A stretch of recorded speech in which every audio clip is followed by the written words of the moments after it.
Igual los invito a que enciendan sus cámaras, ahorita somos todavía muy poquitos, igual nos podemos conocer y aprovechar este momento. Igual las invito, creo que somos más mujeres en este evento. Las invito a que a través del chat nos pongan de dónde nos están viendo o de dónde nos están acompañando.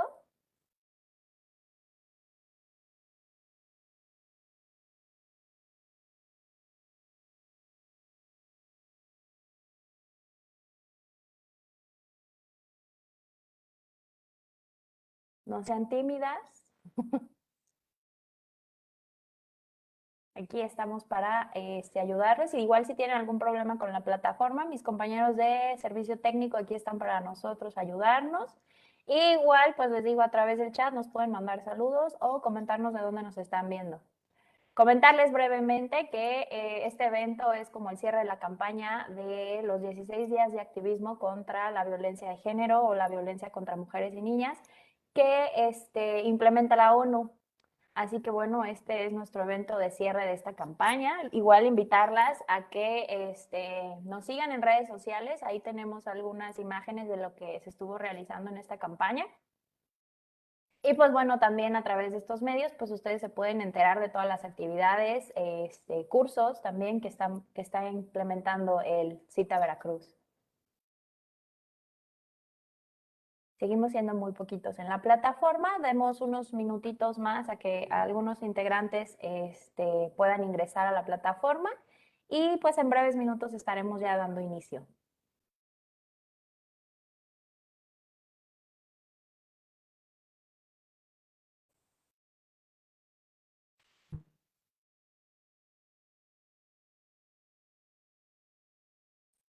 Ya tenemos ahí un mensajito, muchos saludos al Instituto de la Mujer. Ya se me cerró mi chat, denme un momentito para leerlo completo. Ahora sí. Al Instituto Municipal de la Mujer de Alvarado, muchísimas gracias por acompañarnos. Me da mucho gusto que tenga su camarita abierta. A la compañera Lida Ruiz Hernández, ¿correcto? Muchísimo gusto y saludos hasta Alvarado. Muchos saludos aquí desde Papantla. No, gracias a ustedes por acompañarnos. Ya tenemos ahorita más participantes. Igual los invito a que en el apartado de chat nos coloquen de dónde nos están visitando o de dónde nos están viendo. Y pues igual si quieren compartir alguna otra cosa con nosotros a través del chat, pues adelante. En breves minutos estaremos dando inicio a este webinario sobre medios, violencia y género. Y ya les comentaba un poquito acerca de lo que fue la campaña de los 16 días de activismo de ONU Mujeres. Y pues bueno, este evento viene a cerrar toda esta campaña, es como la cerecita del pastel de esta campaña pues de este año. Igual los invito a que nos sigan a través de nuestras redes sociales para que ustedes se estén enterando de todas las actividades que el IPN Veracruz tiene para ustedes. Al finalizar les estaremos dando información sobre unos 2 cursos que tenemos ahorita en puerta. Así que bueno, los invito a que permanezcan con nosotros aquí en esta charla. Ya está aquí nuestra directora, entonces en breves minutitos estaremos dando inicio a este webinario.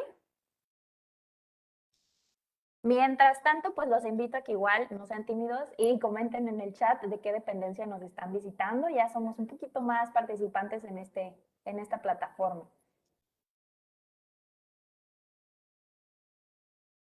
Igual les digo, siéntanse libres de usar el chat para cualquier comentario.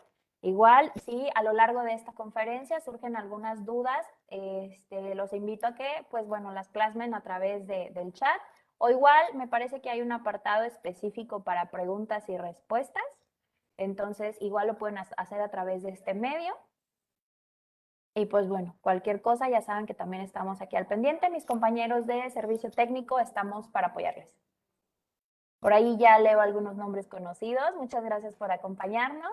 Ya veo más camaritas encendidas. Igual, si gustan, los invito a que prendan sus cámaras para pues, poder interactuar todas y todos en este evento.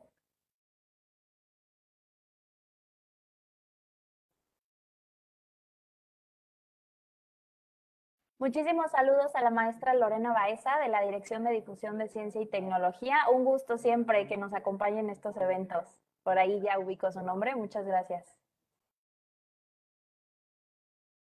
Denos otros minutitos y ya empezamos.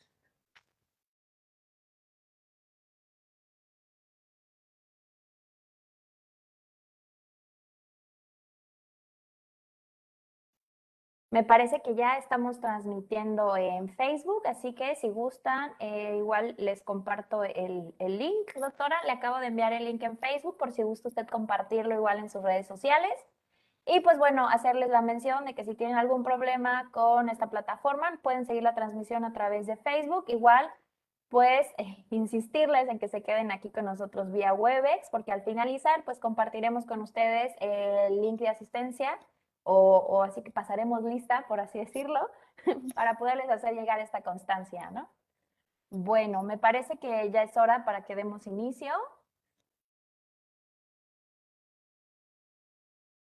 Así que, pues bueno, le cedo la palabra a nuestra directora. Como siempre, mencionarles que pues el Instituto Politécnico Nacional, a través del Centro de Innovación e Integración de Tecnologías Avanzadas, Unidad Veracruz, y pues en esta ocasión al Comité de Género del Instituto, pues les damos la más cordial bienvenida a este webinario como cierre de campaña de los 16 días de activismo contra la violencia contra mujeres y niñas, y a este webinario que es titulado Medios, Violencia y Género. Es para mí un honor presentarles a nuestra directora, la licenciada Angélica Hernández Ávila, pues para la presentación de nuestra ponente y que nos dé algunas palabras de bienvenida. Directora, adelante. Gracias, buenas tardes para todas y todos los que nos están acompañando hoy a este webinario, que para nosotros es muy importante porque con esto cerramos los 16 días de activismo contra la violencia de género, que bueno, formamos parte de esta campaña y nos sumamos a la campaña internacional anual que empieza el 25 de noviembre, justo cuando se está trabajando en el tema del Día Internacional de la Eliminación de la Violencia contra la Mujer y sigue hasta el 10 de diciembre, que se festeja, se conmemora, perdón, el Día de los Derechos Humanos. Entonces es bien importante para nosotros que en estos 16 días de activismo estuvimos haciendo campaña de sensibilización y prevención contra la violencia de género, contra las niñas y las mujeres. Por ello, hoy tenemos el gusto de tener este webinario, Medios, Violencia y Género, con la doctora Mónica Mendoza Madrigal, la cual me da mucho gusto presentar, que es catedrática de la Universidad de Jalapa y de la Universidad Anáhuac de Jalapa, doctora en investigación de la comunicación de la Universidad Anáhuac, maestra en comunicación política del Centro Avanzado de la Comunicación AC, licenciada en Ciencias de la Comunicación de la Universidad Cristóbal Colón, y actualmente ella funge como titular del Centro de Estudios para la Igualdad de Género y Derechos Humanos del Congreso del Estado de Veracruz. Se ha desempeñado como directora de comunicación social de la Presidencia de la República en Veracruz, columnista de la Agenda de las Mujeres en diversos medios impresos y digitales. Tiene diplomados en los temas de violencia política contra las mujeres en razón de género, comunicación, derecho humano y género, derecho parlamentario, derecho humano e igualdad de género, comunicación política, gobernanza y participación ciudadana y en el tema de género. Es autora de libros El Camino de la Paridad Legislativa en el Congreso de Veracruz y colaboración en varios libros colectivos y mixtos académicos y de difusión.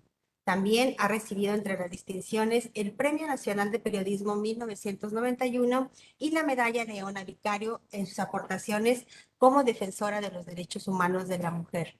Para el CITA es un verdadero honor contar con la doctora Mónica Mendoza Madrigal, con la impartición de su ponencia Medios, Violencia y Género. Bienvenida, doctora, y la verdad es un gusto que esté participando con nosotros. Les agradezco mucho la invitación.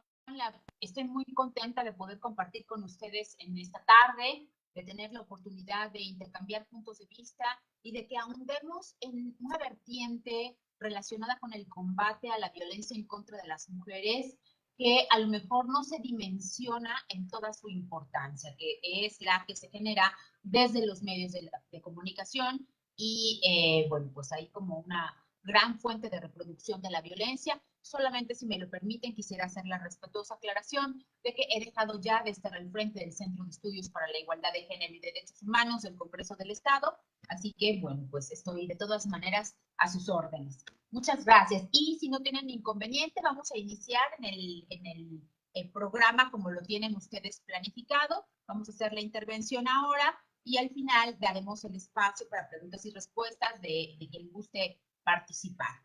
Bien, voy a permitirme compartir pantalla para presentarles estos materiales. Y sí quiero agradecerles muy especialmente la conexión, el que le dediquen tiempo esta tarde a que podamos estar conectadas y conectados a través de esta vía, tanto por la plataforma interna como a través de las redes sociales en donde se está transmitiendo y donde yo ya he hecho lo propio para compartir con mis propios contactos. Así que bueno, vamos a comenzar.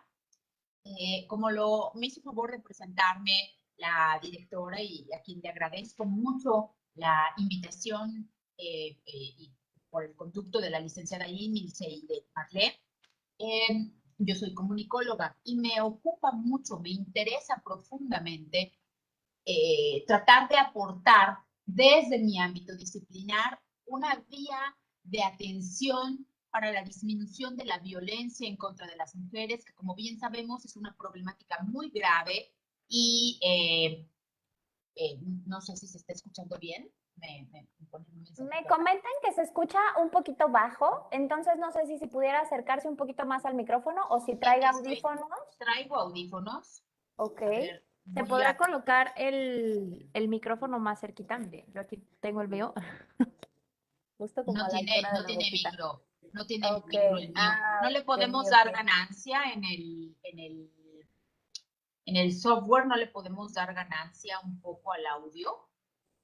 Y si mis compañeros de soporte técnico me apoyan, igual los invito.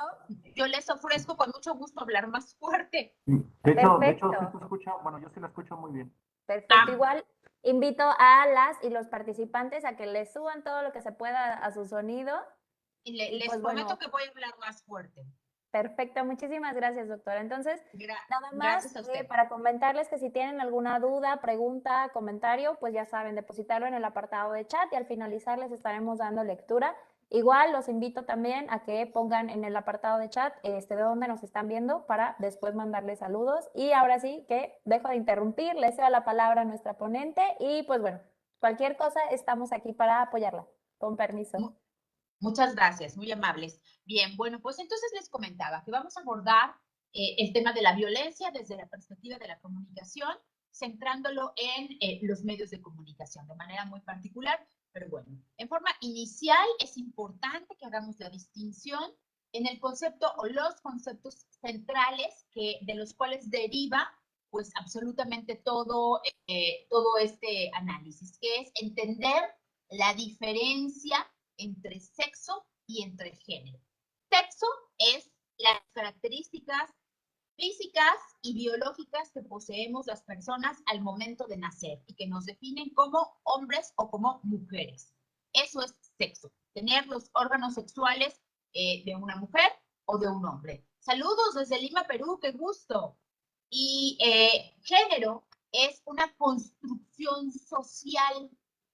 Es muy importante que lo tengamos claro. ¿Quién construye socialmente el género? Bueno, pues lo vamos aprendiendo a lo largo de la vida por medio de diferentes aspectos, como cuál es nuestro propio proceso de socialización. El proceso de socialización nos enseña cómo se va definiendo lo masculino y lo femenino. La familia es una fuente importante de referencias que también definen lo que se va construyendo con respecto al género a lo largo de la vida de la persona y una fuente importantísima de referencia para definir las características de lo que se considera masculino y femenino son los medios de comunicación. De ahí la importancia de abordarlos desde esta perspectiva, de ver cómo los medios van definiendo y forjando y formando la serie de estereotipos que están asociados al género y que después se constituyen en factores generadores de violencia. ¿Okay? Bien, vamos adelante. Me gusta cómo presenta la plataforma WebEx porque estoy viendo mi pantalla, las estoy viendo a ustedes y estoy viendo los mensajitos de quienes van escribiendo. Entonces, bueno, ahí yo voy con mucha interacción con ustedes, esperando que no les sea de ningún modo aburrido. Bueno, quiero comentarles que el feminismo es el único movimiento social y político que tiene más de 300 años vivo y sigue vigente. no ha decaído en ninguna de estas, de este largo andar de 300 años, ¿no? Lo comenzamos a construir con mujeres como Mary Wollstonecraft en 1700 y a partir de ella algunas otras desde Europa. Específicamente en Francia y en Inglaterra comenzaron a tener lugar, bueno, pues estas primeras formas de expresión de mujeres que se inconformaban con la exclusión de la que eran objeto, ¿no? No éramos consideradas ciudadanas, las mujeres en ese momento no podíamos ir a la escuela. Yo tengo muy presente que estoy hablando también para un público académico, entonces voy a estar haciendo muchas alusiones relativas al ámbito de lo universitario. Bueno, pues no podíamos ir a la escuela, tan simple como eso, ¿no? Y no podíamos ir a la escuela por el hecho de ser mujeres. Entonces, bueno, esta llama, yo coloqué aquí un fuego encendido, una tinta en el diseño de mis diapositivas, porque eso es el feminismo, ¿no? Es una llama encendida que prende fuego interno que motiva grandes cambios. Entonces, bueno, ¿dónde comienza todo? Comienza ahí, comienza en Europa, en este periodo, y ahí es donde empiezan las primeras batallas que se dan por obtener derechos, por alcanzar derechos. Esta es una pequeña y sencillísima línea de tiempo que nos permite situarnos para ir viendo cuáles fueron las reivindicaciones del movimiento feminista en cada una de las distintas épocas de la edad, a partir de esos 300 años hasta la fecha, ¿no? Comenzamos el primero de los derechos, el que fue la llave para construir todo lo demás, fue requerir, exigir, demandar, pelear por alcanzar el derecho a la educación, porque las mujeres pudiéramos recibir instrucción formal. Esto está íntimamente relacionado con algo que muy probablemente hayan escuchado ustedes antes, que es el tema de la delimitación del espacio público y el espacio privado. Se consideraba, incluso esto es algo que viene desde el origen de la humanidad, se consideraba que las mujeres debíamos, el volumen, sigue estando el volumen muy bajo. A ver, bueno, pues hablo más fuerte. Se consideraba que las mujeres habíamos nacido para en el hogar dedicarnos al cuidado de la familia y a las tareas domésticas. Ese era nuestro espacio natural de vida. Ups, ese es nuestro espacio natural de vida. Ay, qué bueno, porque estoy haciendo mucho esfuerzo. Me hago un poquito ya para atrás y ya me regreso. Gracias. Bien, y los hombres se consideraba, y hasta la actualidad aún prevalece en muy buena medida esa creencia, que su espacio natural de desarrollo es el ámbito de lo público. Entonces, si nuestro espacio natural de desarrollo es lo doméstico, pues no necesitábamos recibir ninguna instrucción formal para dedicarnos a lavar los trastes y a cuidar a los hijos e hijas. Entonces, esa es la razón por la cual a las mujeres no se nos permitía acceder a las escuelas, a ninguna forma de instrucción formal, ni siquiera les estoy hablando de la universidad, les estoy hablando de la educación mínima básica, ¿no? Las mujeres solo recibían una educación esencial porque estarían irremediablemente dedicadas a las tareas del hogar y del cuidado doméstico. Entonces, por eso esa es la primera lucha, la primera demanda, la primera batalla emancipadora. La segunda viene como muy directamente relacionada con esto. Ustedes allá en el CITA, en Papantla, deben de verlo cerca porque es algo que está todavía anclado mucho en los usos y costumbres de muchas comunidades indígenas, que las mujeres no podemos tener propiedad, o sea, bienes a nuestro nombre. Los bienes se establecen a nombre de los hombres, ya sean los maridos, los padres o los hermanos o los hijos. Y entonces esta desposesión de las mujeres pues nos ha confinado, fíjense qué importante es hablar de esto, nos ha confinado a tener que permanecer al interior de una relación de pareja que puede en muchas ocasiones ser violenta, pero que como las mujeres no tenemos nada, no tenemos ningún bien a nuestro nombre, pues no nos podemos salir de esa relación porque entonces con qué mantendríamos a los hijos y a las hijas y con qué viviríamos nosotras, y entonces eso es muy importante. Ese problema que tenemos hoy día, bueno, en realidad es un problema que lo venimos arrastrando y ya está desde el siglo XIX. Acá está Marlé, que es historiadora del arte y que sabe bien ese tema. Por ejemplo, si revisamos la historia de la industria turística en el puerto de Veracruz, hay estudios muy interesantes de historiadoras que hablan que fueron mujeres las primeras propietarias de los hoteles que se instalaron en el puerto de Veracruz. Pero, y esa situación ocurría porque muchas de ellas los heredaban, pero como no podían estar esos bienes a su nombre, pues finalmente se asentaban a nombre de los maridos. Entonces, por eso si revisamos en el registro público de la propiedad, aparecería como si fueran hombres los primeros propietarios, aunque la historia oral y la investigación cualitativa ha permitido indagar en la realidad de lo que ahí sucedía y que es que mujeres eran las propietarias, ¿no? Con esto quiero decirles algo que es importante que tengamos muy claro. Si bien fuimos a la lucha por el derecho a la educación en el siglo XVIII y fuimos a la lucha por el derecho a la propiedad en el siglo XIX y lo obtuvimos, o sea, en ley se cambió y quedó establecido que ya las mujeres podían tener propiedades a su nombre, como bien sabemos, ustedes y yo y quienes nos ven en Facebook Live también lo saben, no son derechos infalibles. O sea, no absolutamente todas las personas ya ahora, todas las mujeres pueden ir a la escuela y no todas las mujeres pueden tener bienes a su nombre, ¿no? Y la pandemia nos permitió corroborar esas brechas aún prevalecientes que generan mucha desigualdad para las mujeres, ¿no? Hay un dato que es muy interesante, solo lo cito como mera referencia. Se dice que por cada 2.000 hombres con acceso a Internet en el mundo, hay una mujer. Fíjense qué tan importante puede llegar a ser ese dato en momentos como este, donde la educación se trasladó a lo virtual para poder continuar con sus procederes, con sus procesos en una época de pandemia como la que nos ha tocado vivir.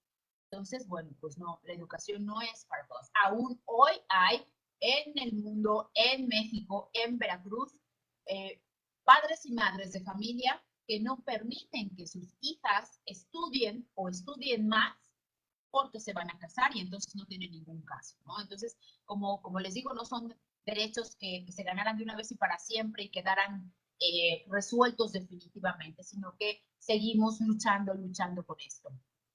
Y entonces así llegamos al siglo XX, que es el siglo del derecho al sufragio, de la lucha por el derecho al sufragio.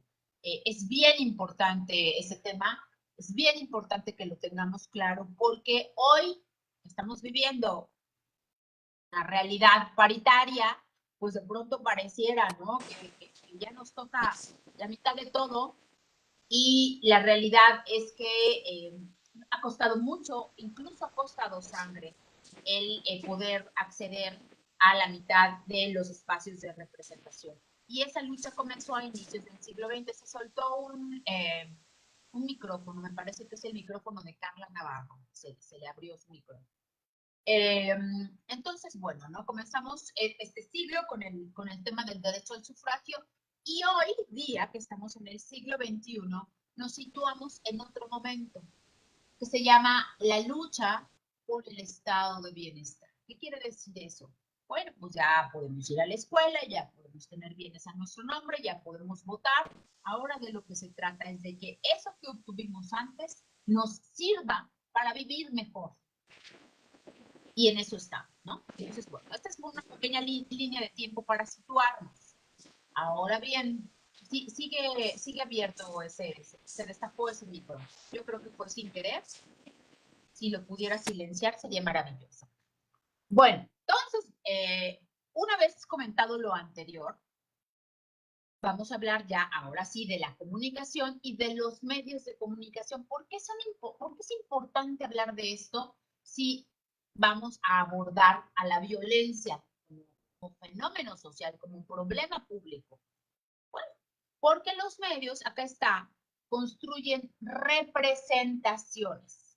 Representaciones. ¿Qué quiere decir eso? Nosotras y nosotros, ustedes, yo y todas las personas, conocemos la realidad a partir de lo que los medios de comunicación nos presentan. Yo no he ido a África aún, espero hacerlo, pero me la imagino como me la han mostrado los medios, con muchas zonas desérticas, con mucha vegetación también y con muchos animales, ¿no? Esa visión de la realidad que yo poseo sobre un territorio que no conozco, lo he construido a partir de la imagen que los medios de comunicación me han presentado. Los medios, por tanto, generan o construyen identidad social. Nos identificamos a partir de esas representaciones que los medios nos establecen y van definiendo pues, justamente el conocimiento, el sentido común y los modelos, esas explicaciones que nos damos del mundo. Todo eso lo construimos a partir de los medios de comunicación. Son fundamentales en el proceso de socialización de la persona y no terminan nunca su proceso de ser ventanas del mundo, ¿no? Ahora bien, vamos a empezar a entrar en Honduras con todo esto, ¿no?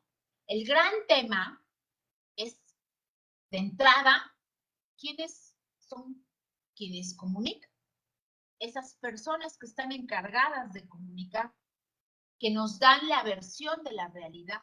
Fíjense, yo les pongo aquí solo datos así como referenciales para ir dándonos cuenta de una problemática que es muy severa, que a lo mejor no habíamos reflexionado en ello. Sí es muy importante el contenido que difunden los medios de comunicación, pero parte de eso también yace o también estriba en quiénes son las personas que desde los medios de comunicación comunican, aunque suene redundante, perdón la redundancia, pero es muy importante que miremos esta realidad que nos plantea el estudio que yo recojo para mostrárselos en esta diapositiva. Fíjense bien, en la televisión española, solo el 21% de las personas mencionadas en las noticias son mujeres. Los demás, obviamente, el 79% son hombres. O sea, vemos en los medios de comunicación más información sobre hombres que sobre mujeres. No estamos incluidas en los contenidos de los medios de comunicación. Ahora, de ese 21% de mujeres que estamos en los contenidos de los medios de comunicación, el 41% tiene una presencia en calidad de víctima. Entonces, váyanse dando cuenta cómo hay una deliberada construcción de que las mujeres no somos sujetas de derechos, somos desposeídas de derechos y nuestra principal condición para mostrarnos es el de ser víctimas. Ahora, este es parte de ese mismo estudio en donde analizaron 14 medios de comunicación estatales. O sea, ya no solo la televisión, la TVE, la televisión española. Ahora este es un poco más amplio. Vamos a revisar 14 periódicos nacionales y ver cómo se nos representa. Y fíjense bien, las mujeres tuvieron un rol protagónico en las noticias, en la información, solo en el 22% de los casos. El resto, 78%, fueron alusiones a hombres. A hombres. Sí, no lo traigo en las diapositivas, pero conozco el dato y puedo proporcionarles el estudio. Es solo para que tengamos una referencia. Es solo para darnos una idea. Gracias a ti, Lolo. Bueno, esa es una parte del problema. La falta de representación o sea, el no estar incluidas es un problema. Porque, ¿cómo vamos a construir? Fíjense bien, un problema muy claro que tenemos es cómo vamos a construir liderazgos si no nos vemos como líderes, nos vemos como víctimas. ¿Cuál es nuestra fuente de referencia para poder construir una imagen de nosotras mismas que esté más fortalecida? que tenga otros cánones, otros principios a destacar. Si lo único de lo que se habla con respecto a nosotras es de nuestra belleza o de nuestras relaciones sociales. Y entonces allí sigo metiéndome en Honduras, ¿no? Si exploramos el estereotipo construido a través de los medios de que las mujeres solo valemos a partir de nuestra belleza física, ¿no? Entonces empezamos a tener un chorro de problemas desde los conocidos hasta los por descubrir. Uno de los más conocidos es el tema de la anorexia y la bulimia, que nos ha significado un costo tan alto. Y eso porque en algún lugar a los medios de comunicación se les ocurrió que el estereotipo de belleza a imperar es el de las mujeres flacas. Las mujeres gordas no son guapas, las mujeres flacas sí. Entonces, la exacerbación de ese estereotipo, pues obviamente ha producido efectos colaterales como este que menciono acá. Quiero comentarles que hay, hay en cada época distintos cánones estéticos que se establecen como valores imperantes en cada sociedad. En este momento hay uno que es muy importante, que está relacionado con asociar belleza con juventud. O sea, solo son bellas las mujeres más jóvenes, las mujeres que ya no somos tan jóvenes, ya no somos bellas. Y entonces allí vienen, por ejemplo, ciertos aspectos que comienzan a ponerse de moda y que a veces no sabemos de dónde viene o cuál es como su finalidad, pero que se imponen en la moda, ¿no? Que se vuelven así súper vigentes, como por ejemplo este tema de traer la ceja muy remarcada. La ceja muy remarcada es una característica de la juventud, porque las mujeres en la medida que ya no somos tan jóvenes, pues como nos hemos depilado mucho las cejas a lo largo de la vida, pues acabamos por no tener una ceja tan poblada. Entonces, un rasgo de belleza juvenil es tener la ceja muy poblada, y entonces ahí viene la señora, que también es abuela, con la cejota de azotador, y se ve un poco extraño el asunto, ¿no? Pero bueno, son cánones de belleza que se van imponiendo, que tienen que ver con los estereotipos socialmente construidos desde los medios de comunicación. Pero también los medios de comunicación nos enseñan cómo relacionarnos entre las personas. Y eso es bien complicado, bien complicado. Tiene un montón de lecturas subyacentes, porque ahí es a donde aprendemos que empujar no es pegar, empujar no es ser violento, es solo un empujoncito, una cosa leve, ¿no? No seas tan exagerada que te quejas por todo, ¿no? Que la única manera de hacerse respetar es elevando la voz con autoridad o casi gritando, ¿no? Eso lo vamos aprendiendo ahí y lo vamos reproduciendo en la vida cotidiana. Entonces, ¿qué pasa? ¿Saben que yo solía hace varios años iniciar mis pláticas cuando hablaba de violencia preguntándole a la gente que estaba en salones, donde yo estaba dando las pláticas, preguntarles, ¿aquí alguien ha vivido violencia? Y saben, ¿no? Nadie levantaba la mano y todo el mundo se miraba así como para ver quién había vivido violencia. Qué vergüenza. Ya no pregunto eso, porque ya no es necesario. Todas las personas hemos vivido violencia, de acuerdo a las estadísticas mundiales, de una u otra manera. El gran tema con la violencia es que a veces no la vemos, no la nombramos, no la reconocemos. La venimos a ver cuando ya es demasiado tarde. Y entonces vamos reproduciendo esa serie de patrones de comportamiento que van haciendo la bola de nieve más grande, más grande, más grande, más grande, y chin, nos dimos cuenta cuando la asesinamos. Bueno, si estamos hablando de estereotipos, pues es importante que hablemos de cuáles son los principales estereotipos. Yo sé que esa parte da un poco de risa, pero vamos a analizarlo con seriedad, con profundidad, ¿no?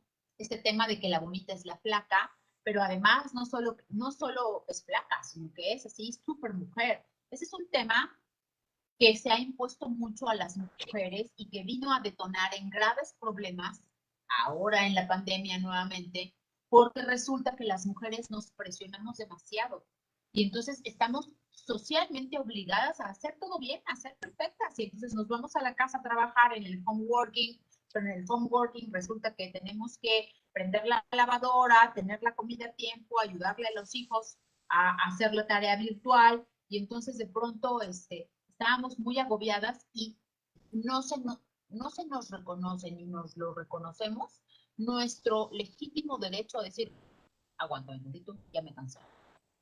Este estereotipo de la supermujer es un estereotipo muy agotador, muy asfixiante, muy injusto, muy violento para las mujeres. Entonces, se nos exige un nivel de competencia todo el tiempo que acaba siendo terrible. Por eso, por ejemplo, las cifras de enfermedades mentales, con todo este tema de la salud mental, coloca a las mujeres en el primer lugar de personas que los padecen, ¿no? Y en buena medida es todo este estrés derivado pues de la presión que los propios estereotipos construyen y que nos imponen a nosotras como una carga pesada a traer aquí en los hombros, ¿no?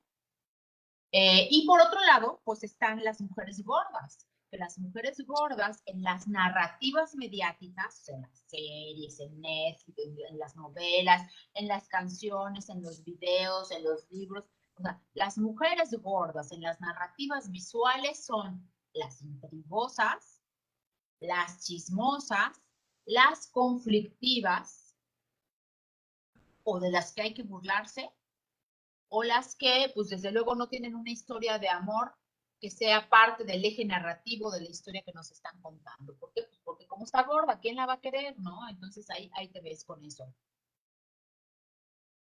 Y es tremendo.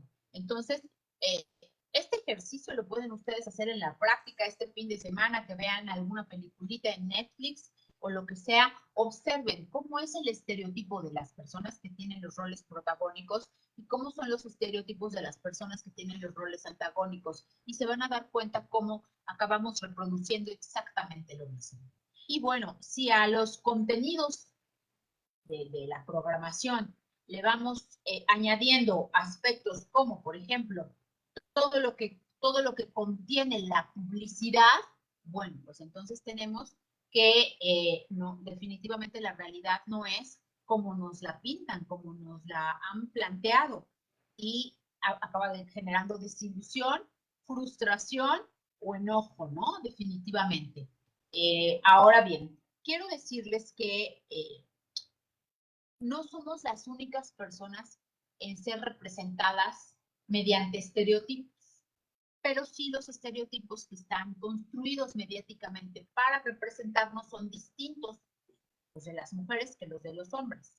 Las mujeres, nuestro estereotipo presentado en los medios, pero no importa si les estoy hablando de la protagonista de la serie o de la presentadora del noticiero, se les exige igualmente los mismos aspectos. Deben de tener muy buen cuerpo, deben de estar perfectamente arregladas, deben de ser atractivas visualmente, en fin, ¿no? Y en este momento podemos ustedes y yo pensar en las personas que dan el clima. Tienen cada vez menos ropa y curiosamente son los segmentos dentro de los noticieros que más rating tienen. Entonces, allí es donde yace uno de los factores más importantes que se comunican a nosotras, a las audiencias, y que acaban imponiéndose como un principio, como ya saben, ¿no? Como un deber ser, que es el tema de nosotras buscamos permanentemente agradar, y en ese agradar, pues no hay que ser incómodas, no hay que ser malas personas, no hay que andar pensando demasiado, no leas mucho, ¿para qué? En fin, todo eso, ¿no? Nada que salga del agrado, porque entonces, pues ya no vamos a cumplir nuestro principal objetivo. Mientras tanto, a los hombres, pues se les manejan estereotipos totalmente diferentes, en los cuales, por ejemplo, el fuerte carácter en las mujeres es visto como un rasgo de histeria y de descontrol, pero en los hombres el fuerte carácter es visto como parte del talante, ¿no? El control, la probidad del sujeto. Entonces, de pronto observamos cómo cambian completamente las apreciaciones en unos y en otros de acuerdo a la construcción estereotipada que tenemos de la realidad. Los hombres son valorados por ser muy inteligente, es muy dominador, es un hombre agresivo, es un hombre que tiene el control de la situación, ¿no? Entonces, caramba, o sea, tenemos un súper problema. Yo me imagino que ustedes han tenido oportunidad antes de comentar, por ejemplo, sobre las nuevas masculinidades. Uf, ¿cómo nos cuesta, no? ¿Cómo nos cuesta ir construyendo las nuevas masculinidades cuando toda la vida hemos dicho, ¿no? Que los hombres deben de ser feos, fuertes, formales, ¿no? Y además son los que deben de llevar el sustento al hogar y toda esta otra serie de narrativas que de pronto, en la realidad actual, donde hay otro acuerdo de vida entre los hombres y las mujeres, pues eso también acaba generando frustración o propiciando el fracaso de la relación entre las personas. Ahora, quiero decirles que no cumplir con esa expectativa construida mediáticamente, o sea, el que no se parezca la persona que tengo junto a mí a la persona que idealmente construí porque así la soñé en la tele, o sea, el príncipe azul o la princesa azul, el que no, el que no se parezcan, el que sean distintos, lo que acaba provocando pues es este tema de la reprobación social. Si no se parece a lo que muestra el cartel, la publicidad, la televisión, la noticia o tal, entonces no está desacreditado, lo desacreditamos, no le damos valor. Bueno, a ver, fíjense bien, estos que les pongo del lado izquierdo, yo viéndolo de frente, son los temas que el Instituto Nacional de las Mujeres considera que son los temas más importantes de la agenda de las mujeres, con salud, trabajo, educación, desarrollo sustentable, mujeres en la toma de decisiones. Ahora, esto de la derecha son los temas con los cuales se relaciona a las mujeres en los medios de comunicación. Como pueden ver, un porcentaje importante de las noticias en donde las mujeres participan están relacionadas con la farándula, con la moda, con el entretenimiento, con el arte, con la cultura. O bien en condición de víctima. Entonces hay una disociación entre los temas que nos ocupan y esto otro con lo que nos distraen. ¿Y a qué hora atendemos lo que es realmente importante? Pues se va complicando, ¿no?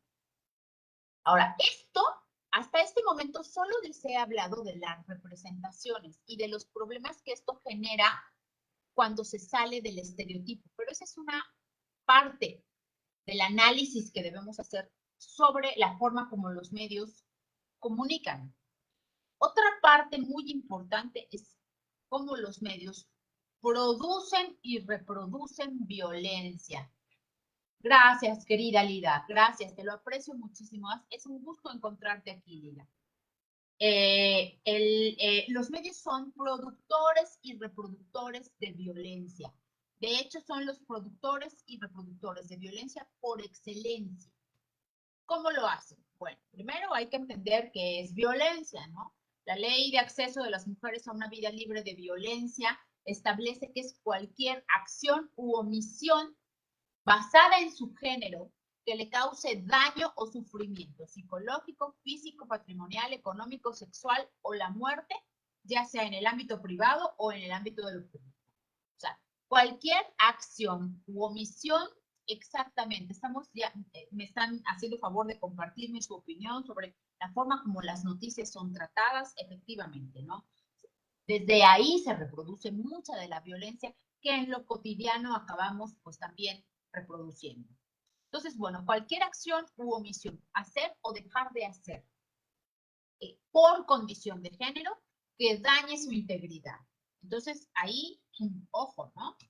Ahora bien, a estas formas de violencia que eran, digamos, que las tradicionalmente reconocidas, contenidas en la ley, que son la laboral, la comunitaria, institucional, familiar, física, sexual, psicológica y económica, debemos de añadir las nuevas violencias o las nuevas formas de violencia recientemente incorporadas a la ley, que son la violencia digital, la violencia política y la violencia mediática. Al fin, tenemos en ley contenido un apartado específico que reconoce que los medios de comunicación reproducen la violencia y lo hacen desde el momento en el que nos sobreestereotipan y de muchas otras maneras más. Ahora, ¿por qué esto se acaba convirtiendo en un problema? Se acaba convirtiendo en un problema por esto, ¿no? Por esto, por la cantidad de horas que pasamos consumiendo contenidos mediáticos. Acá están compartiendo la liga de Facebook, por si ustedes pueden también a su vez compartirla en sus muros, estaría extraordinario y así invitamos a más y más personas a que sigan la transmisión a través de las redes sociales. Bueno, pues aquí está la cantidad de horas. Fíjense bien. Esta no es una cifra actualizada, es la cifra promedio. La cifra promedio son 2.000 horas de un niño frente a la televisión en un año. 2.000 horas. Un niño o una niña pasa 700 horas en la escuela. O sea, mucho más del doble de lo que pasa en la escuela, lo pasa expuesto a contenidos mediáticos. Aquí tengo un error, fíjense bien en la parte de abajo que dice, se estima que la edad de 15 años, no, se estima que la edad de 5 años, un niño o una niña ha presenciado 7.300 crímenes. Fíjense bien, ha habido casos excepcionales, debo de decirlo, pero lo ha habido, casos de niños, yo recuerdo mucho uno hace un par de años, que así es, y denigrar a las mujeres es terrible y eso es algo que hacen los medios de comunicación. Pero bueno, fíjense en términos de violencia y de consumo lo que pasa con las niñas y con los niños. Ha habido casos en los cuales pequeños se han lanzado, por ejemplo, desde la azotea de sus casas o han disparado en contra de sus amiguitos o sus hermanitos o así, esperando que revivan.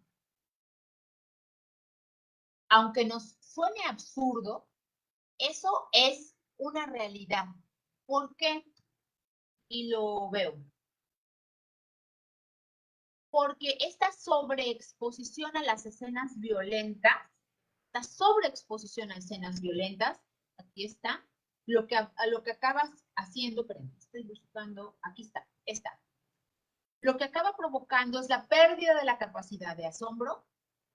Ya no nos asombra la violencia. Les voy a contar ahora un caso. Y la falta de solidaridad para poder hacer frente ante una situación de violencia que estemos presenciando, pues ya es como tan común porque la vemos en la televisión en todo momento, que ya estamos como adormilados, ¿no? Ya mejor no meternos. Y entonces lo que hace es que eleva el umbral de la tolerancia a la violencia. Por eso, si se le pregunta, cuando se le pregunta a las mujeres al momento de poner sus denuncias, la famosa pregunta de ¿por qué no lo denunció antes? Bueno, porque muy probablemente esa mujer o esas mujeres no se habían dado cuenta que esas acciones, esas omisiones, dejarles de dar el gasto, dejarles de hablar, en fin, ¿no? O sea, van hasta cosas muy perversas como estarles cambiando las cosas del lugar. Ellas no lo reconocían como violencia, pensaban que ellas eran las que eran olvidadizas y no habían puesto atención en dónde estaban colocadas los objetos en la casa, ¿no? Entonces, es hasta que esto porque la violencia escala, siempre, eso ténganlo muy presente, la violencia es progresiva. Entonces, cuando ya vimos que con un zape, pues no dice nada y no se queja y no nada, pues entonces vamos a lo siguiente y es un golpe más fuerte hasta que es irreversible. Entonces, ese es el problema con la sobreexposición mediática a la violencia.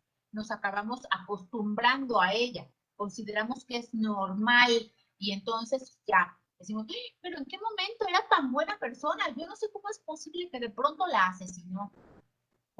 No de pronto la asesinó, se los aseguro, ¿no? Hubo muy seguramente una serie de conductas previas que nadie midió, que nadie observó, que nadie notó que eran anomalías conductuales que pudieron ser detectadas a tiempo para evitar una situación mucho más lamentable. Y ahí contribuye mucho, pues ¿no? Lo que pasa con los medios es como cuando estiramos una liga, o sea, la acabas estirando tanto, va siendo normal, ¿no? Es parte de la normalidad. Entonces, bueno, además de todo esto, se ha observado que los niños, sobre todo los niños y las niñas, en primeros años, cuando están en esta condición de sobreexposición a escenas violentas de los medios de comunicación, acaban teniendo conductas antisociales, pensamientos y emociones que no favorecen su interrelación. Y entonces son chicos y chicas que son muy intolerantes, que tienen dosis de odio muy exacerbadas, de enojo y que discriminan al prójimo. Por cierto, aquí quiero hacer un pequeño paréntesis para hablar algo sobre la discriminación hoy, que es el Día Internacional de los Derechos Humanos. Fíjense bien.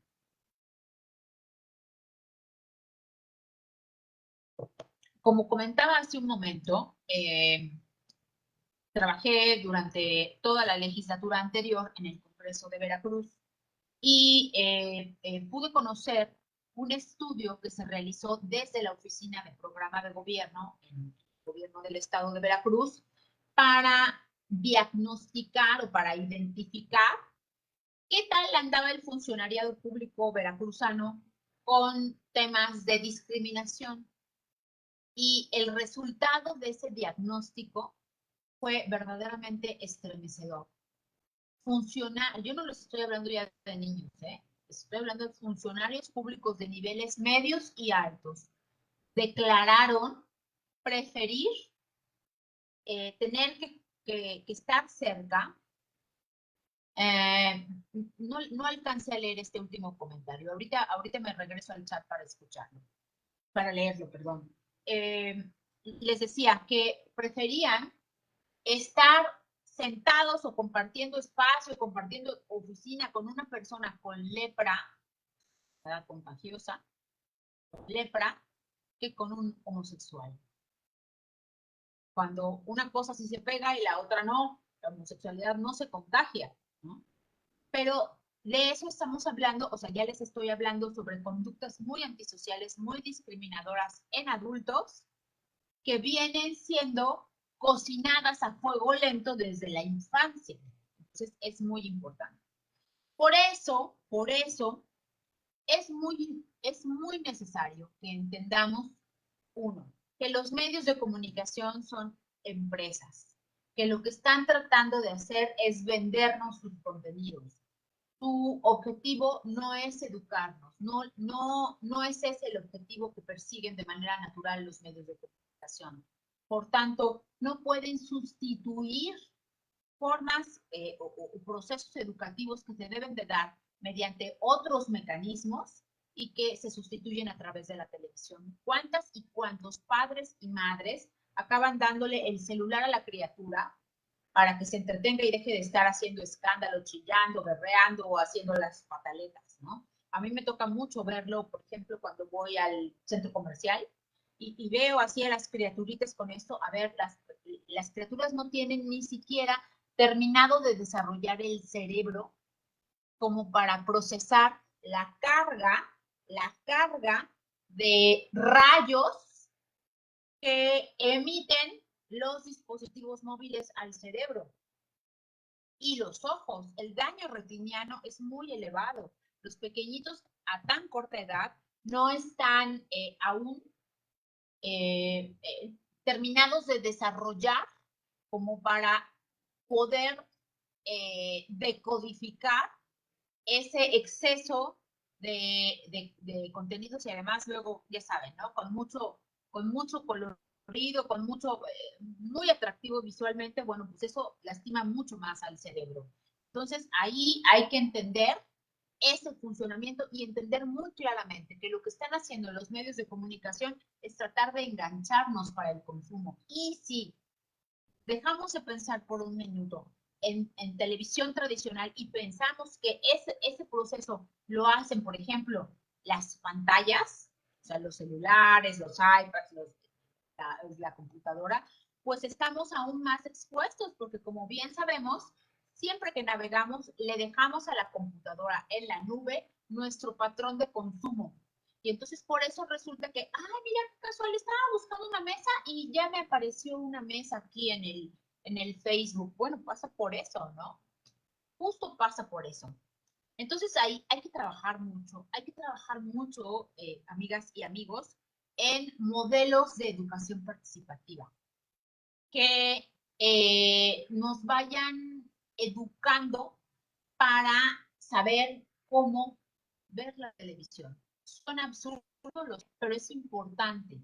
¿Por qué? Porque hay que saber dosificar los contenidos, hay que saber buscar fuentes de información. Digo, aquella época en donde el único que daba las noticias era Jacobo Zabludowski, porque lo dijo Jacobo, ya se acabaron, ¿no? Hoy podemos buscar nuevas fuentes de referencia informativa con las cuales incluso podemos validar los contenidos. Y eso también se nos violenta a nosotros como audiencia de los medios cuando se nos dan informaciones falsas, ¿no? Con intereses de los que somos ajenas y ajenas. Entonces, bueno, yo básicamente aquí me voy a quedar proponiéndoles eso, ¿no? Proponiéndoles que como modelo de combate a la violencia en contra de las mujeres, pues comencemos por reflexionar cuáles son los contenidos mediáticos que estamos consumiendo. Pero no nada más me refiero a lo que vemos, ¿eh? También me refiero a lo que cantamos, a lo que leemos, a lo que, en fin, ¿no? A las personas de las cuales somos fans y que acaban siendo, pues, sujetos que no merecen ningún nivel de reconocimiento. Yo tuve vi una plática en el trabajo el día, como digo, el día 25 de noviembre, o sea, hace unos días, donde una especialista hablaba sobre un tema que es un tema muy específico, ¿no? Que es el tema de los psicópatas, la psicopatía como rasgo de la personalidad de los violentadores. Y comentó una cosa que a mí me impactó muchísimo. Decía, a ver, hay un súper riesgo en este momento porque muchos influencers con millones de seguidores, están tratando de abrazar como una nueva corriente que habla de que las personas víctimas no existen. O sea, te golpeó, te medio mató, te pasó el coche encima, te hizo pipí, pero no eres la víctima, ¿no? No te está violentando. Tú tienes que cambiar la mentalidad y dejar de pensar que eres la víctima y enfrentarte a esa situación. Y eso es bien grave, porque entonces, o sea, imagínense el daño que causa la exposición a la violencia reiterada. Y si de entrada la persona ni siquiera la asume, pues no va a poder nunca salir de esa espiral de la violencia en la que se encuentra. Y además, pues la va a acabar reproduciendo, ¿no? Entonces, es muy peligroso mucho de lo que está ocurriendo en las redes sociales y estamos siendo enganchadas y enganchados por esos contenidos en forma irreflexiva. Entonces, acá la invitación es que promovamos, hagamos talleres, por ejemplo, a los chicos y a las chicas, cuando son tan pequeños, lo que hay que hacer es explicarles que lo que están viendo en la televisión es ficción, no es parte de la realidad y que eso no va a suceder en su plano cotidiano. Y paulatinamente, conforme las personas vamos creciendo, pues hacer estos procesos de alfabetización mediática para entender qué es lo que está pasando con los contenidos que estamos viendo en los medios y tratar de esa manera de cortar esta cadena casi interminable de reproducción de la violencia que acaba siendo una muy elevada dosis acaba teniendo una muy elevada dosis de la responsabilidad de la violencia cotidiana que estamos viendo. Hoy día tenemos la cifra más alta que nunca antes. 13 mujeres diarias son asesinadas solo por ser mujeres. Y ya no nada más es una cifra, o sea, no nada más es que las matan. Cada vez más las matan con mayor saña, o sea, hay un odio deliberado a las mujeres que se hace explícito en la forma en que son asesinadas y además cada vez se está asesinando a más y más niñas. Eso lo que pretende es vulnerarnos como sociedad, darnos en nuestro punto más flaco, en lo que más nos duele. Entonces tenemos que entrarle necesariamente desde todos los frentes. Yo felicito a la institución, desde luego, al CITA, al Instituto Politécnico Nacional, plantel Papantla, a las autoridades académicas que promovieron la realización no solo de esta plática, sino de el proceso reflexivo de hacer los 16 días de activismo. En realidad tendríamos que hacer 365 días de activismo de combate a la violencia en contra de las mujeres y de todas las personas, porque lo que tenemos que hacer es erradicar la violencia de nuestras vidas. Por mi parte es todo. Quedo a las órdenes de ustedes. Muchas gracias. Muchas gracias, Mónica. Pues felicitarte mucho por todo este apoyo y toda esta reflexión que nos has hecho muy enfocada sobre todo a la violencia en medios. Ahorita tenemos varios compañeros de diferentes estados que tienen experiencia y que trabajan en medios de comunicación y que también sabemos esa reflexión y este ejercicio que nosotros tenemos que retomar hasta en el diseño de los mensajes que estamos enviando, cómo lo comunicamos.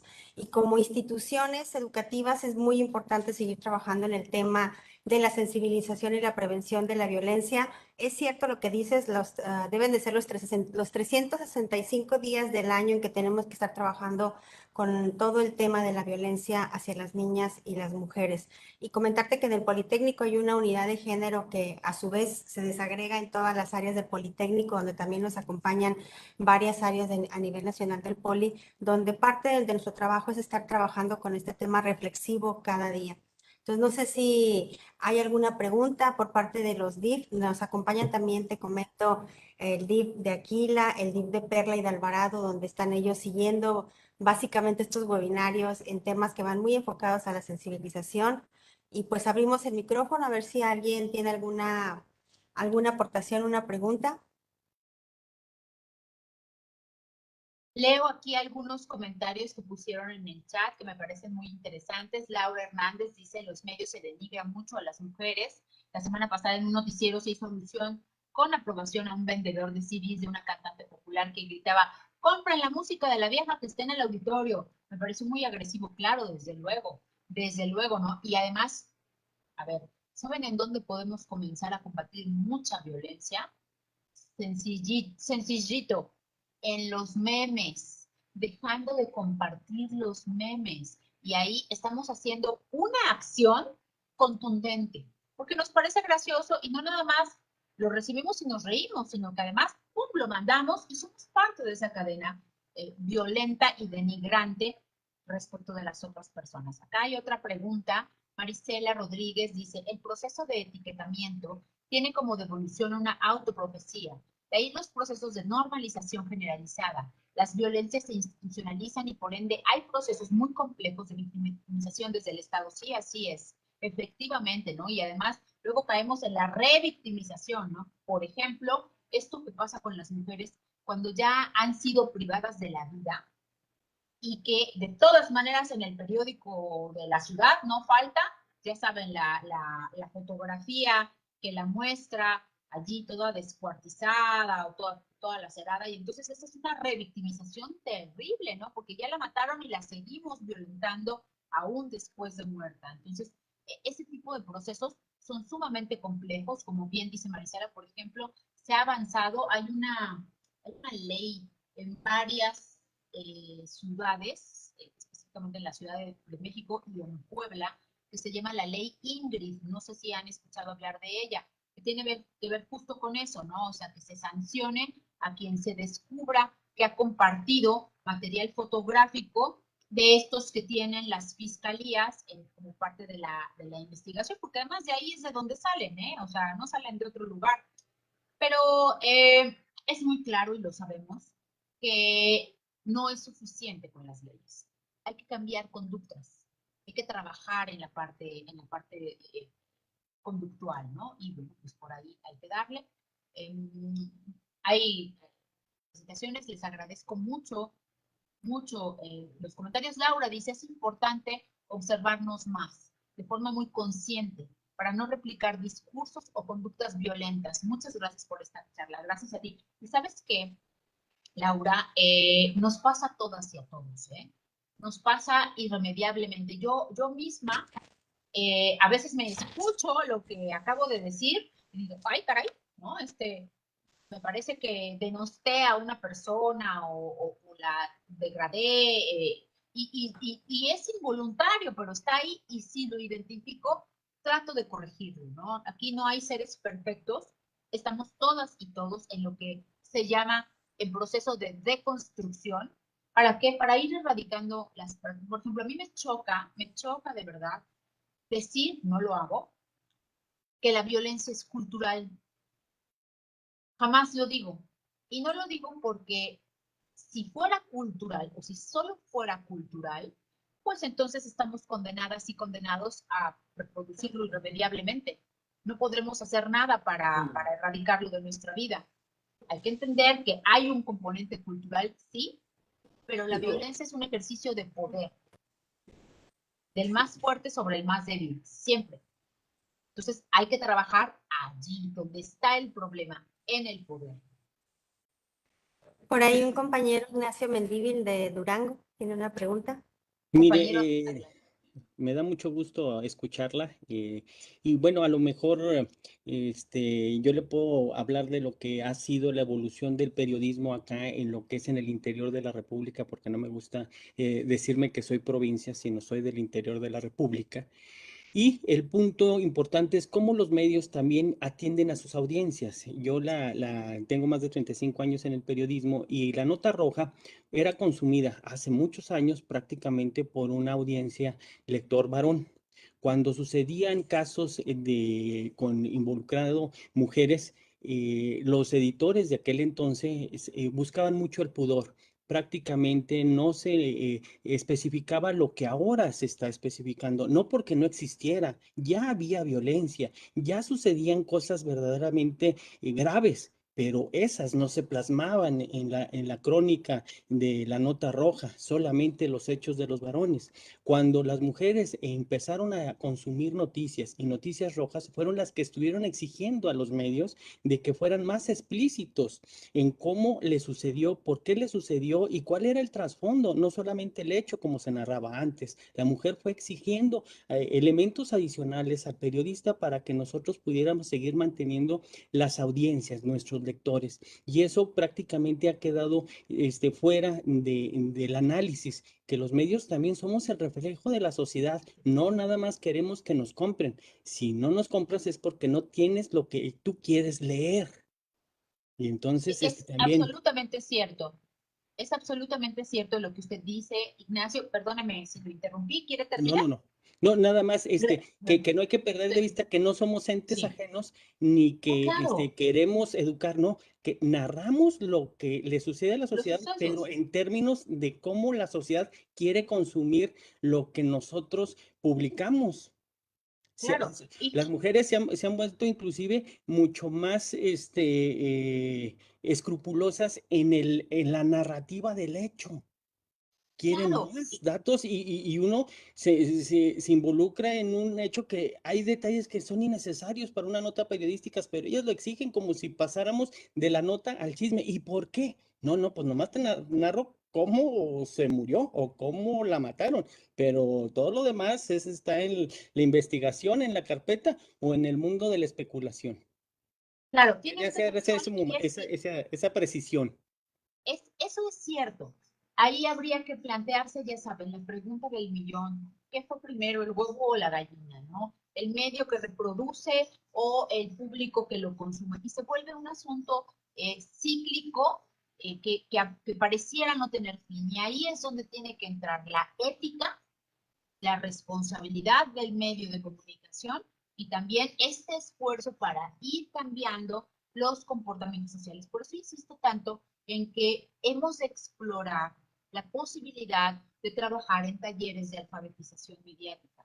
¿Por qué? Porque quienes tenemos que cambiar somos nosotros, las personas, en nuestro hábito de consumo mediático, porque efectivamente somos nosotros quienes les damos la audiencia, el rating necesario, el nivel de consumo a los medios que generan este tipo de contenido. Ahí, por ejemplo, ahora, con las leyes en materia de violencia mediática, hay una ventana de posibilidades para normar un poco el criterio y dejar de esta espiral que efectivamente surge a partir del consumo que demandamos las personas que somos lectoras o somos consumidoras de los contenidos. Y sí, es verdad, ¿no? Por eso hay que formarnos nosotros para ir mejorando nuestro hábito de consumo. Muchas gracias. Gracias, Mónica. También por ahí tenemos la participación de otro compañero periodista de Durango, Igal Ochoa. Por favor. Sí, muchísimas gracias. ¿Sí me escuchan? Sí, muy bien. Fuerte y Muy claro. bien, gracias doctora por su participación y por estas reflexiones que nos hace ver en torno a esta situación mediática en la que cada vez estamos más involucrados a medida de que las conexiones y las oportunidades que se ofrecen a través de la internet, pues podemos estar acompañados de eso. Yo creo que es una responsabilidad muy enorme, así con todas sus palabras y con todas sus letras, de quienes de alguna manera o de alguna forma estamos atrás de un micrófono, somos los responsables de las redes sociales y demás. Sí es muy difícil estar controlando esta situación de las audiencias, porque en cada mundo, en cada cabeza hay una situación, hay una ideología, existe una participación, pero tiene mucha razón, doctora, que nosotros mismos en lo personal debemos de hacer un escrutinio, digamos, mental de lo que queremos consumir y de lo que queremos ser a partir de lo que consumimos. Yo aquí le quiero hacer una reflexión muy importante porque los medios de comunicación, ahora con las nuevas leyes, existe el defensor de audiencias, un defensor de audiencias que tiene que ponerse la camisa del lado de la audiencia y salir a defender aquello que por motivos circunstanciales o demás, pues un medio de comunicación pública y es ofensivo para la sociedad o para las clases vulnerables o en torno a la equidad, a la democracia, en fin. Entonces yo le preguntaría, doctora, ¿no están haciendo los medios de comunicación y tomando con seriedad este asunto, este filtro que obliga la ley federal de tener un defensor de audiencias para que precisamente esté mediando este asunto de lo que se publica y de lo que puede ser ofensivo? Estoy totalmente de acuerdo con usted. Fíjese, me brinda la oportunidad de platicarles brevemente. Yo realicé mi tesis de doctorado sobre las radios comunitarias. En el caso de Veracruz, hay 3 distintas radios comunitarias. Sí, Una de ellas, que es Radio Teocelo, es considerada la abuela de las radios comunitarias. Y entonces trabajé la formación de ciudadanía a través de las radios comunitarias, desde la figura específica del derecho humano a la comunicación, en cuya lógica se inserta el derecho de las audiencias. Y aunque en México no está contenido en la ley el derecho humano a la comunicación, es más bien es un enfoque que está presente en algunos países de América Latina. Sí tenemos desde la reforma del 2013 a la ley de telecomunicaciones y radiodifusión, sí tenemos la figura de los defensores de las audiencias. Yo ubico con mucha claridad que hubo un esfuerzo importante por apuntalar esta figura en el sexenio anterior y dejó de apuntalarse esto desde inicios de este sexenio y es una lástima. Yo hice mi examen de grado hace 2 años y hace 2 años tengo el dato, creo que es el dato exacto.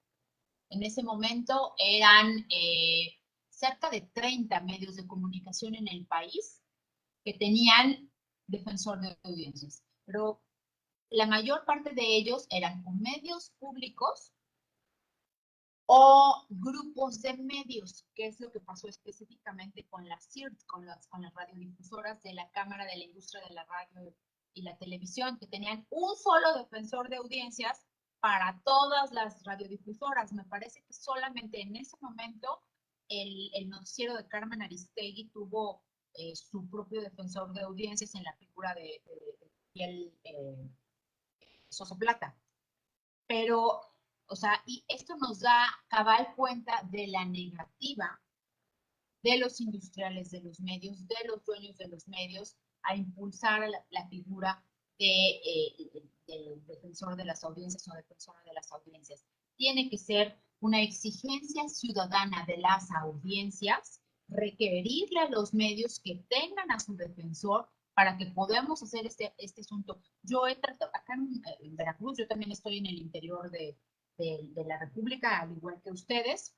Acá en Veracruz, por ejemplo, luego tenemos mucho tema con caricaturistas y varias colegas feministas, comunicólogas feministas, hemos en diferentes momentos hecho explícito nuestro enojo por la forma en cómo somos representadas a través de las caricaturas políticas, de muchas maneras diferentes, ¿eh? O sea, le hemos pedido que nos permite explicarle por qué está siendo muy violento el contenido de sus cartones.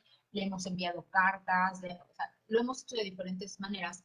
Y en su momento recuerdo bien que este caballero se victimizó. Dijo que estábamos pretendiendo acotar su libertad de expresión las feministas, ¿no? Y entonces ahí entro en Honduras, y sé que estoy entre periodistas y a lo mejor es un tema polémico. Yo, mi marido es periodista, quiero decírselos. No hay, en temas de ley, se tiene que ponderar el famoso principio pro persona. Entonces, cuando se pondera el principio pro persona, los derechos no se pueden poner a competir. O sea, no puede ser más importante el derecho de la libertad de expresión que el de no discriminación. Se tiene que ponderar el derecho que daña a la víctima, o el derecho que defiende a la víctima. Y si hay un derecho que está vulnerando la integridad de una persona, pues ese derecho debe de ser regulado o sancionado, ¿no? Me parece que es una discusión muy importante, muy necesaria, muy compleja, porque también puede dar, y sin duda alguna puede dar lugar a que se cometan excesos de censura en la búsqueda de tratar de regular los contenidos para no generar violencias. Por eso es importantísimo esto que usted propone. Tiene que haber una figura que defienda a las audiencias cuidando la medianía para no incurrir en excesos que puedan ser limitativos de la libertad de expresión. O sea, se debe defender siempre el derecho a decir la verdad y a decir la opinión de las personas sin que sea en menoscabo o en detrimento de alguien más. No sé si fui clara. Sí, Qué importante es su aportación. Y esto pudiera acompañar, doctora, también, que no lo veo en ningún medio de comunicación, un acompañamiento en cuestión de educación cultural para la sociedad, ¿no? Así es. Para enseñar o para que la sociedad se enseñe a tener lecturas fehacientes de noticias, de información. Es tremendo, amigo Igal. Fíjese que está todo muy relacionado. En la medida en la que nuestro consumo mediático es pobre, nuestra cultura política también lo es. Sí. Entonces, todo está íntimamente relacionado. Entonces, ¿en dónde tenemos que trabajar? ¿En prohibirles a los medios que lo comuniquen? No, yo no creo que esa sea la vía. Yo creo que la vía es hacer esto, este tipo de pláticas, este tipo de tomas de conciencia para asumir la importancia. Por ejemplo, ¿no? Uno de los problemas más grandes que hay de violencia, o sea, si ubicamos la violencia en contra de las mujeres por rangos de edades, tenemos un foco de atención muy grave entre las adolescentes. Las adolescentes están viviendo relaciones amorosas muy violentas. En algún momento de la vida se nos fue de las manos que el noviazgo tiene que ser bello, tiene que ser amoroso, tiene que ser todo menos mucho de lo que está pasando, que es, ya sabes, no te vistas así, no te juntes con no, ¿por qué te dio like fulanito en tu Facebook? Has de andar de coqueta con él por ahí, ese tipo de situaciones. ¿Y por qué las chicas no están pudiendo escapar de esa red terrible? Pues por el canijo amor romántico, ¿no? Por esta idealización del romanticismo que dice, y además le añadimos los estereotipos y te tienes que aguantar. Es tu pareja y a lo mejor tiene un poco de mal carácter. Yo recuerdo muy bien, Marlene, cuando estábamos en la universidad, le fue mi estudiante, un breve periodo. Cuando estábamos en la universidad, yo tuve una estudiante en ciencias de la comunicación que me llegaba todos los días con un golpe. Todos los días con un golpe. Y un día nadie quería intervenir, nadie del profesorado quería intervenir porque decía, pues es que es la vida privada de la chica y aquí ya son adultos, ¿no? O sea, ya son adultos. La chica no regresó un buen día. No regresó un buen día porque, pues, evidentemente los padres detectaron que estaba en una relación abusiva y se la llevaron. Entonces, o sea, es necesario que sigamos hablando de esto, sigamos desmitificando pues esas falsas percepciones de realidad que construyen los medios, digo, yo en ningún momento he dicho dejar de ver los medios, ¿eh? Porque además estamos en una realidad hipermediada. Nos tendremos que ir a vivir a la luna en una cápsula para no estar en contacto con los medios. Todo está mediatizado. Entonces, el problema no son los medios. Los medios tienen que asumir su parte de responsabilidad. Pero como no lo van a hacer de manera voluntaria, está la ley. Lo que hay que hacer es nosotros acá, en nuestra condición de audiencias, mejorar nuestros consumos mediáticos. Y a lo mejor sí dejar a las chicas y a los chicos que vean las caricaturas violentas, pero explicárselos. Es decir, fíjense, hay un estudio que demuestra que los chicos y las chicas no deberían tener redes sociales hasta los 16 años. Yo creo que en este momento todos nos podemos soltar una gran carcajada, ¿no? Y, pues tiene 5 años y ya tiene su página de Facebook, ¿no? Bueno, por eso tenemos problemones brutales que tenemos con la violencia digital, por ejemplo, y con el enganchamiento de las criaturas y que después son rehenes para cuestiones de trata, ¿no? Entonces, o sea, un tema va relacionado con el otro, con el otro, con el otro, con el otro. Entonces, ¿por dónde empezar? Yo lo que propongo es empecemos a hacer alfabetización mediática. Necesitamos hablar de medios. Yo, por ejemplo, doy mucho en universidades. Propongo, si ustedes quieren, lo hago de mil amores. A eso me dedico. Bueno, lo hacía estando en el Congreso y ahora lo seguiré haciendo. Doy pláticas sobre violencia digital, pero muy preventiva. A ver, se les ha satanizado a los chicos y a los no tan chicos con el tema del sexting. Para que no haya material sexual rolando, deja de hacer sexting. Ajá, venimos de una pandemia. La exploración de la sexualidad es parte de la integralidad del ser. Lo que hay que regular no es la práctica del sexting. Hay que aprender a navegar con dispositivos de forma segura. Yo vi por ahí a alguien que decía, dejen de tomarse fotos. O sea, es parte del derecho de explotación de sus derechos sexuales y reproductivos de cada quien, decidir cómo practica su exploración sexual. El problema no, pero hay que decirlo. O sea, hay que decirlo, y hay vías seguras, bájate Telegram y ponlo en autodestructivo. Oye, entonces así te proteges y evitamos este tipo de cosas. Entonces, por ahí hay que ahondar más, hay que explorar más en estas formas, en cómo nos protegemos ante el avasallamiento mediático. Y ahí estoy de acuerdo también que no hay suficientes esfuerzos de las unidades académicas, de las universidades en este tipo de temas. Tan así que, por ejemplo, los observatorios estas cosas que se forman, no existen observatorios en violencia en comunicación, por ejemplo, ¿no? Yo creo que esa es una tarea pendiente que tenemos comunicadores o quienes nos dedicamos al periodismo o que de alguna manera estamos inmersos en este tipo de acciones. Yo creo que a través de un observatorio de la comunicación podemos definir muy bien tareas y acciones que trabajando con unidades académicas podemos realizar diferentes tareas encaminadas a tener una mejor sociedad, que al final de cuentas eso es lo que importa. Me parece súper importante. Estaba buscando yo el libro que tenían por aquí, pero no lo encuentro. Les recomiendo a quien le interese, me decían los datos de México. Pues la UNESCO tiene constituida una área, digamos, un área para estudiar a los medios de comunicación y su papel en la reproducción de las violencias en contra de las mujeres. El grupo, por sus siglas en inglés, se llama GAMA. Creo que es con doble A, GAMA.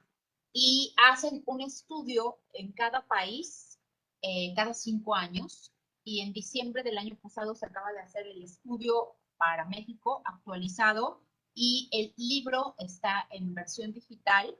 Pueden buscarlo en redes sociales y lo encontrarán. Y entonces fíjense, vienen segmentados, a ver quiénes comunican, porque ahora, ¿saben ustedes que hay mucho menos comunicadoras a cuadro que comunicadores varones? O sea, esos son aspectos importantes. ¿Cómo le vamos a decir a nuestras niñas y a nuestros niños, fortalece tu liderazgo, si lo que vemos visualmente no lo sostiene? Entonces revisan revisan esto, revisan también los directivos de los medios de comunicación. La mayor parte de los medios de comunicación son manejados por hombres. Entonces, es la versión desde el punto de vista masculino para abordar la realidad, y ese es otra dimensión del mismo problema. Y ya luego nos vamos al tema de los contenidos que representan, que contienen, que muestran, todo esto otro, ¿no? Entonces, yo les invito a que busquen el estudio más reciente de la GAMAC para que puedan tener información más precisa al respecto de ese tema. Muchas gracias, Mónica.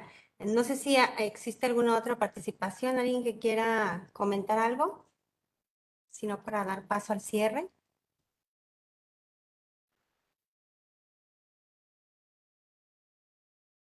Pues creo que nos dejas mucho trabajo de reflexión, mucho ejercicio y pues tomarte la palabra para pues, después dar otro webinario en el tema precisamente que tú estás manejando en este taller de uso de redes, sobre todo enfocado a los jóvenes. Es cierto que ahorita mucho la violencia se está enfocando mucho en el noviazgo y mucho tiene que ver la educación la educación en el tema del uso del celular, del manejo de las redes sociales, porque ves no me viste en WhatsApp y piensa uno que ya estás ignorando a la persona y puede haber muchas cosas atrás de eso y eso se va convirtiendo en una cadena que se va que va creciendo cada día más, ¿no? Y en la parte académica yo creo que pudiéramos trabajar, Mónica, también y con algunos de los compañeros que están participando que tengan interés en poder impulsar y fortalecer mucho todo este tema para nosotros poder contribuir a la sociedad desde nuestras diferentes trincheras, cómo apoyar este tema de la sensibilización y toda la prevención de la violencia en los medios, en lo que comunicamos y cómo lo comunicamos. Yo te agradezco mucho y te vamos a hacer entrega de una constancia virtual. Ahorita pues las cosas nos da para hacerlo de manera virtual y sé que va a haber momento en que nos podamos todos conocer y convivir y compartir muchos conocimientos. El Centro de Innovación e Integración de Tecnologías Avanzadas Unidad Veracruz otorga la presente constancia a la doctora Mónica Mendoza Madrigal por su participación como ponente en el webinario Medios, Violencia y Género, la técnica al servicio de la patria a 10 de diciembre del 2021. Agradecerte muchísimo, Mónica, todo lo que nos compartiste hoy, comentarles a toda la audiencia que hoy nos está siguiendo, que por aquí está ya la liga para que puedan registrarse y generarles su constancia también de participación por estar atentos a toda tu plática. Y pues estamos en contacto y agradecerles a todos. No sé si por ahí mis compañeros de apoyo pudiéramos todos abrir la cámara para tomar una foto de todos los que estuvimos hoy por aquí. Muchas gracias. Muchas gracias. Y bueno, solamente me pongo a sus órdenes en mi Twitter. Yo no manejo Facebook de manera pública, lo manejo más cerrado. Estoy públicamente a sus órdenes en Twitter, @Mónica Mendoza M, con todo gusto. Muchas gracias, por ahí te seguimos todos. Ahorita también por ahí lo subimos en el grupo para compartirlo. No sé si ya están listos por ahí o me indican mis compañeros para la fotografía, por favor.